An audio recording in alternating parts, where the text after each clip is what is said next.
I'll keep it short and keep it simple.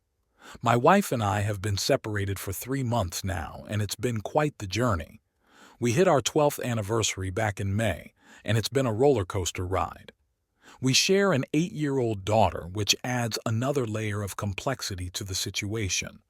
Reflecting on the past, the initial 9 years of our marriage were pretty good.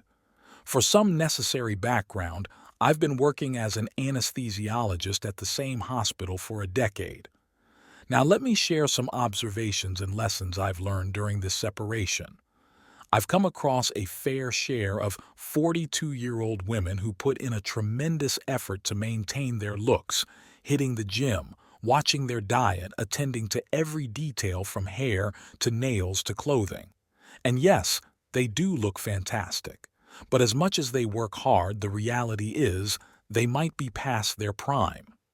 In the midst of all this, the question arises, what do you bring to the table in such a situation? It's not just about appearances.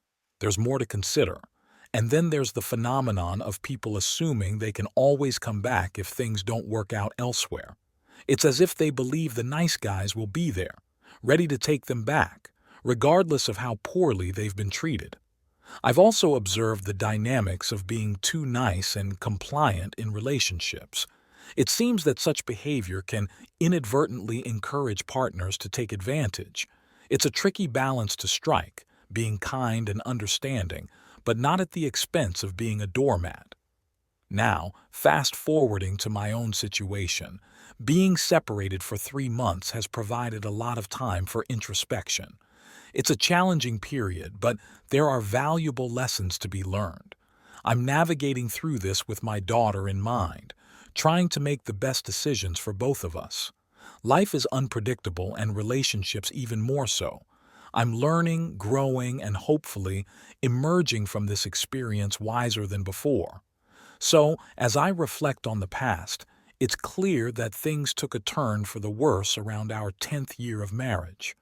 My wife, who used to be someone I recognized, underwent a transformation that left me bewildered.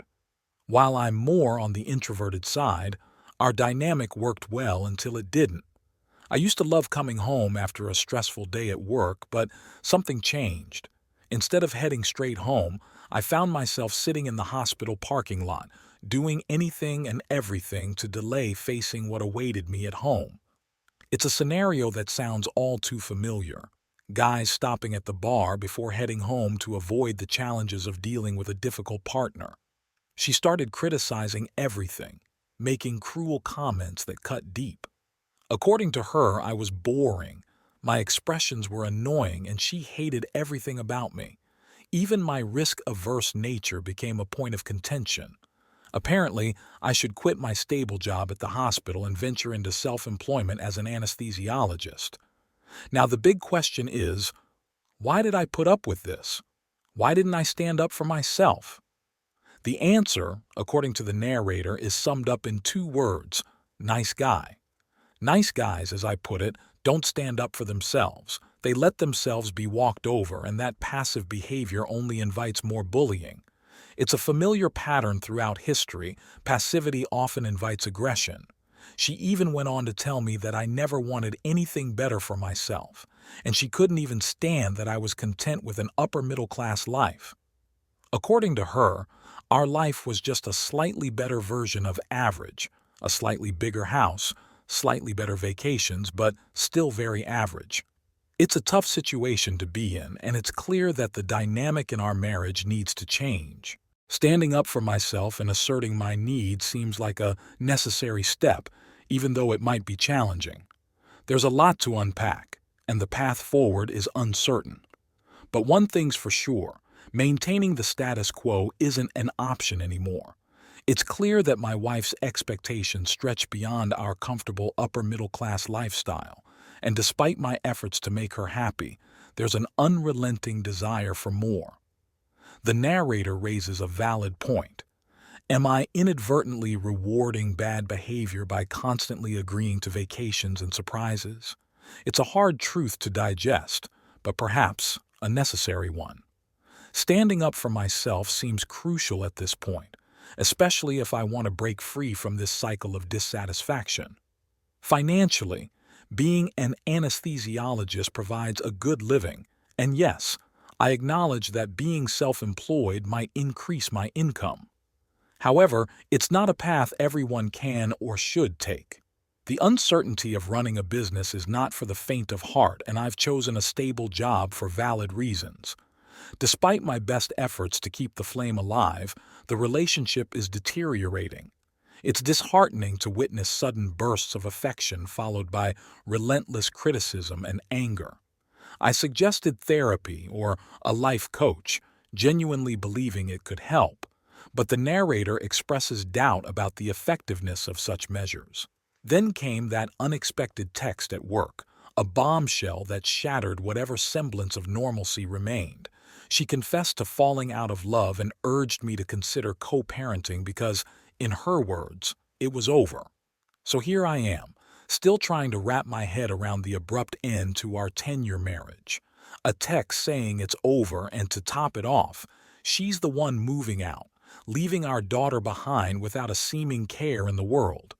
It's a gut punch, and it becomes apparent that something is amiss. As suspicions grew, I decided to hire a private investigator.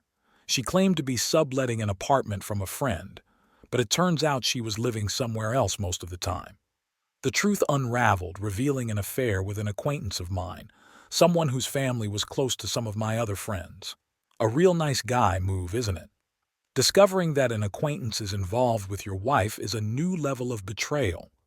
Despite her insistence that there was no affair, evidence suggested otherwise.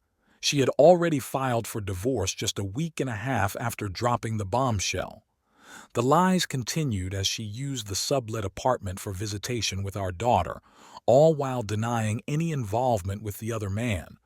Given her behavior, one might expect me to react with indifference, maybe even relief.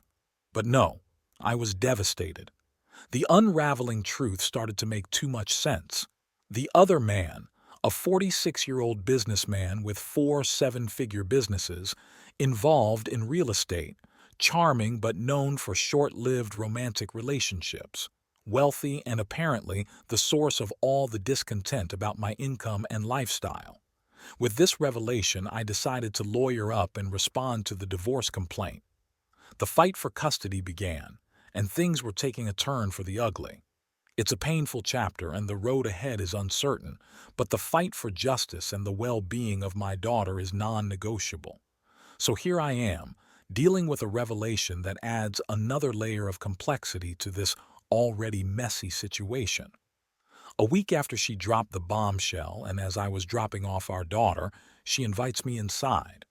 The very act of me obediently going and speaks volumes about the lingering dynamics, and then it all spills out. She admits to the affair, confessing that it started emotionally in the first year and escalated to a physical level for the next 2 years, a 3-year-long affair. A real punch to the gut, considering the initial 9 years were supposedly great.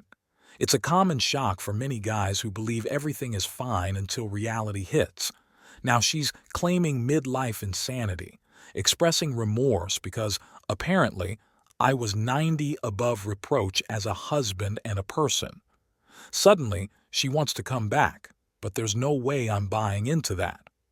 After all the insults, the hatred she claimed for various aspects of my life, the sudden desire for reconciliation seems suspect. Mr. Chad and Tyrone, the multimillionaire with 4 businesses, got bored with her. The delusional perception of self-worth might have hit a harsh reality check. Now, at 42, she's coming back, realizing that her perception of her nice guy husband as someone she can walk all over might be her safest bet. She claims the affair is over, but a little digging reveals her affair partner's stance. No commitment, no desire for children, just a clean break.